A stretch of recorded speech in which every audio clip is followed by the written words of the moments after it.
Alright, so number 2. Let's try this. I really don't know how to do this part. Horizontal, I almost got. Vertical, I still got issues with. So we're going to have to make the pulley go out past that little lump in this ramp of Swiss cheese that we have. There's mass A, looking neat. Let's draw this over here. This will be mass B, our accelerator thing. Okay, that's a little weird. Alright, so we know the weight of A, which is actually really nice. I always gave you the masses. I never just gave you the weight. I always made you multiply the gravity in. Which is 102 newtons. We have the weight of B, oops, which is 32 newtons.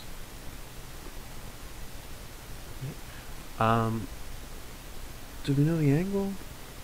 The angle we do know is 40.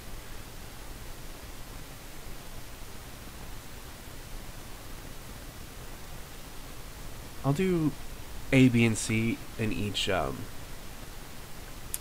their own problem. Alright, so then we have the coefficient of kinetic friction is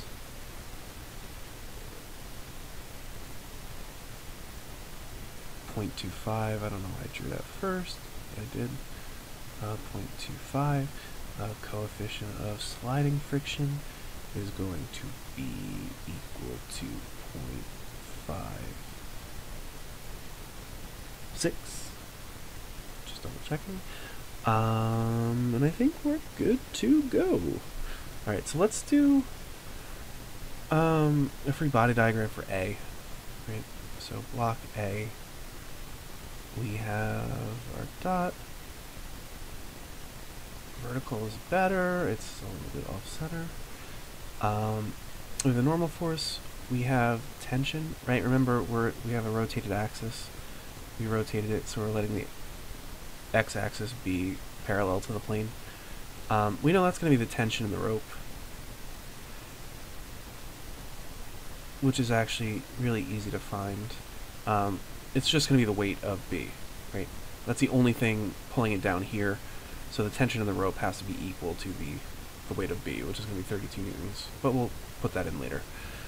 We actually, the weight of A,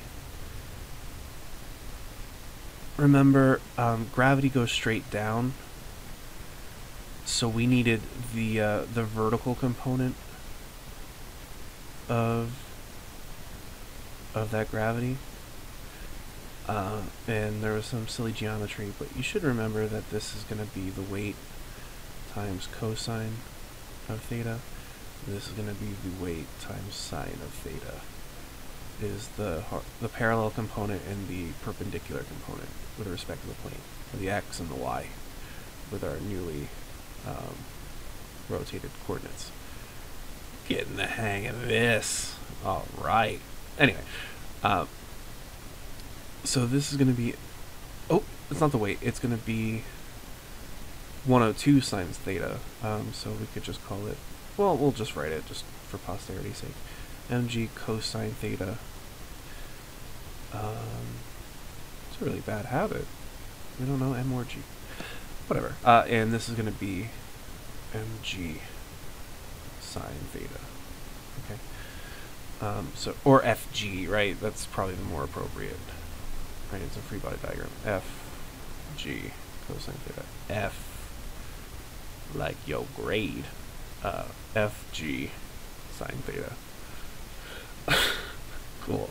And this is the normal force, F, N, which we know there's nothing else going on here. So the normal force is just going to counteract the perpendicular component of gravity. So it's going to be F, G, cosine theta. Alright, so let's look at Newton's second law in the x-axis, right, our rotated x-axis. That's going to be what? That's going to be... Oh, no, we have one other force, right? there's friction here. And for this problem, we're going to be worried about static friction again, right? It's, for part A, it's at rest. Okay, so let's do...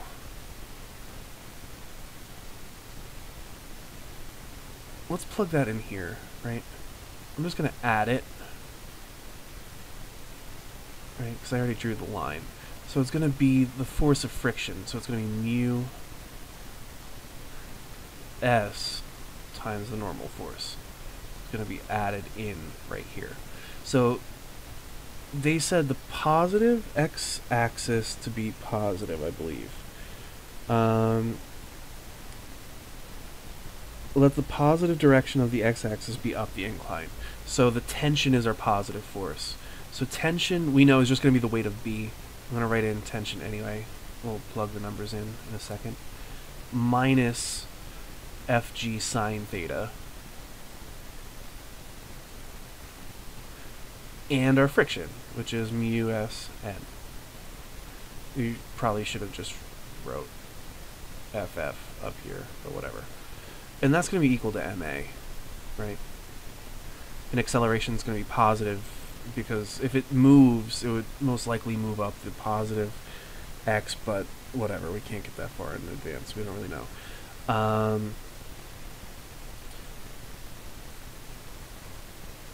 So let's see what the sum of the forces are on this side, because if it's less than 0, we'd get a negative acceleration.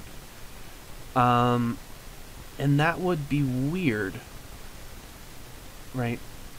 Really, what we need to do, and the only thing we need to do, is look at these two components, or first, well, let's just plug the numbers in. 32 minus, that's the weight, right, tension, minus 102a sine 40 minus 0.56 times the normal force, which is 102 cosine theta. Ooh, I ran out of room, but I got it. I don't know what those are. I don't think it's going to move. I think it's not going to be enough. Let's pull up a calculator. I did this before, so I kind of had the stuff there. But I screwed up a lot, and I forgot to stop recording, and I had a conversation with my roommate. So, about why I'm talking to my computer about physics. So, 40... I don't know how to use this well enough yet, so I'm doing it really old-fashioned time. 102 gives us 65.6. 65.6 minus the force of static friction. Oh, I don't want to do that. Let's clear everything. I don't know which one's which. 40 cos times 102 times 0.56 is 43.75. Okay, so 43.8.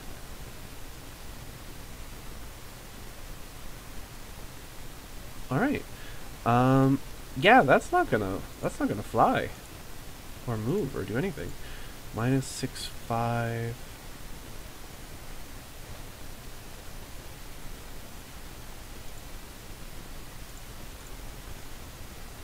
Or does it start sliding down the plane? I don't know what I'm doing. Hold on. I'm thinking and just pushing numbers. 32 minus 65.6 minus 43.8. Okay. Yeah, that's negative. That's not. It's definitely not going to move up the ramp. And it actually won't go down either. I'm going to tell you right now that it's not going to move, and we'll look at why in the next problem. Well, realistically, if what would change is friction in the other... So it's not going to move now because it's negative, so it's clearly not going to go up the ramp. Friction would be trying to pull it down, and we know that friction can't pull it down. So then the other question is, well, is it really could it be going down the ramp? And to find that out, what we would do is friction, if it was going to slide down the ramp, friction would be on the other side of the equation. So it wouldn't be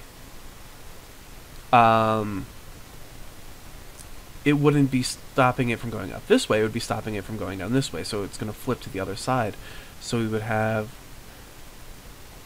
this is the friction, so it would be 32 minus 65 plus 43.8. And that's going to end up being positive. So you'd get a positive acceleration in the negative direction, which means it's going to try to be accelerating that way, which is, again, ridiculous because friction won't do that. So it overall ends up just staying put. It's not gonna slide just under B's weight. It would need a little push or a pull to get it right. We're gonna see a major drop off with kinetic friction. It's really hard to get moving, but it's less than half as hard to keep moving. And I think I'll stop it now.